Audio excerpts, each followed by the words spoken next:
Welcome to Classic Value Investors and Micro Cap Explosions. This is Mariusz Konieczny. We're going back to talking about the concept price versus value, because no matter how advanced you are in investing, you cannot get reminded of this concept enough. Okay? So let me remind you again.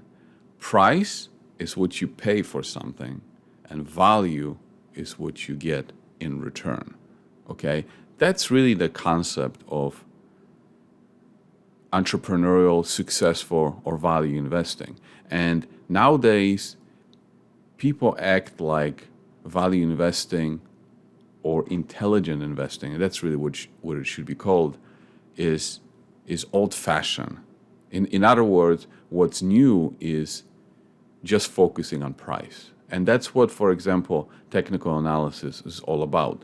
It's predicting, forecasting price movements and not really paying attention to value. And I get some of you people like to use technical analysis for entrance or exits and all that stuff, but that's what technical analysis is talking about price.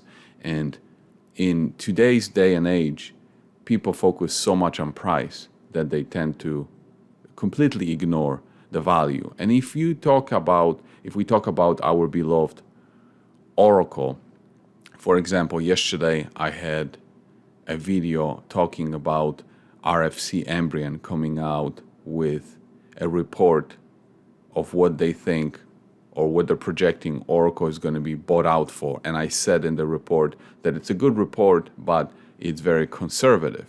But let's just use their number, for example. They said that it will be bought out for about $10 per share Canadian, okay?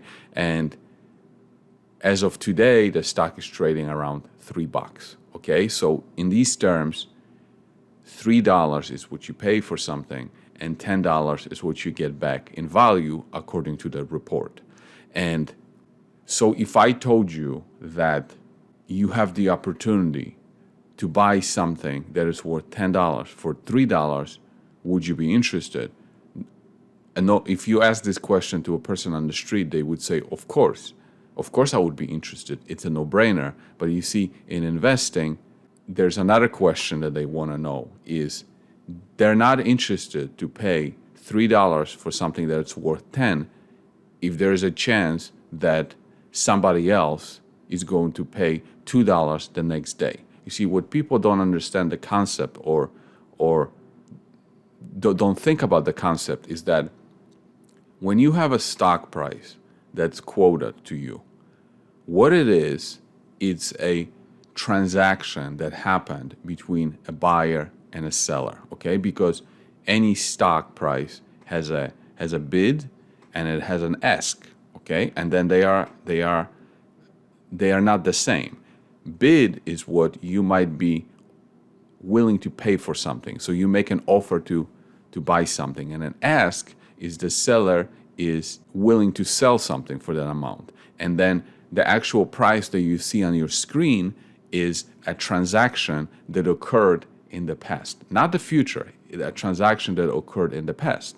So if you're thinking about it long-term or intelligently, should we care about if we pay $3 for something that's worth 10, should we care that next week somebody might pay 2 or 4? No, we shouldn't care, but yet we do care, okay? And that's why we can get such incredible opportunities. In other words, we can get so much for our money in the stock market versus what we could get in the real business world. I mean, again, let's look at Oracle. I was telling people that from 2017 that Oracle was at least a $5 stock. And I was paying for that $5 value 4 cents, 5 cents, 10 cents, 20 cents. Some of you paid 30 cents for that $5 worth of value, and now you're learning that it's more like $10 worth of value, and I'm saying that it could be even more because I think RFC Ambrian is conservative. Now, that's incredible value that you are getting for your money, and that's only possible in the stock market because people are short-term oriented because people don't think about value, people think about price. And if you look at other areas, like for example, real estate, okay? When you are talking about buying homes on foreclosures or distressed or whatever, people put so much effort into buying real estate, but they never ever get this kind of discounts ever that we could get in the stock market. So they might go and buy like a $300,000 home, and then they are more than happy if they can buy it for $250 instead of $300.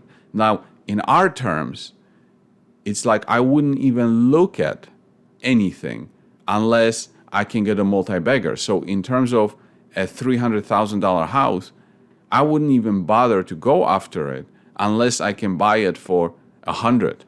And in the business world, in the real estate world, it's not possible to get that kind of stuff. And it's because in the real business world, people think about values. And also, let's say you buy a house, again, that's worth, retail is worth $300,000, but you're able to buy it for like $220, and you have to put $30 to it to renovate it. So you buy it for $220, and I'm not even talking about leverage or borrowing money, all that. You buy it for $220, and you put $30 into it, so you're into it for $250, and then you can resell it for $300, and you make a $50,000 profit. Okay. Now, when you buy a house, and when you go out and start hiring people to do the bathroom, kitchen, blah, blah, blah, you are in the process of creating value, right?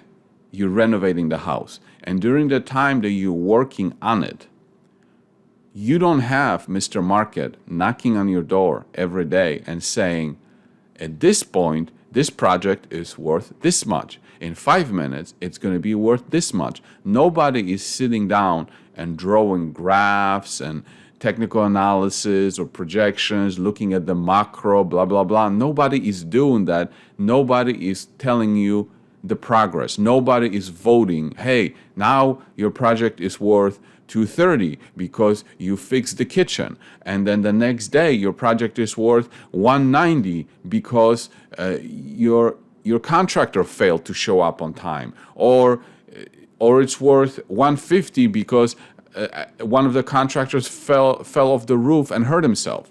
You don't get that. You simply buy the property, focus on the task at hand, and you don't think about what the project is worth at every single second of when you're working on it, because you are focused on the task at hand. And you know very well that when you are done with that task, you know that then you are ready to sell it. Then you are ready to put it on the market at retail. And then if you successfully carry out the project, you will make your money.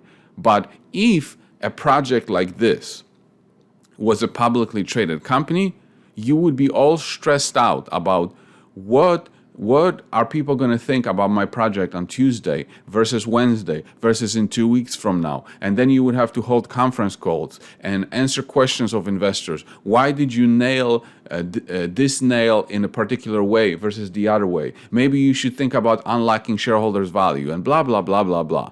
And because of these dynamics, because of how people think about business in the business world versus how people think about investing in the stock market, is the reason why we can have such incredible opportunities.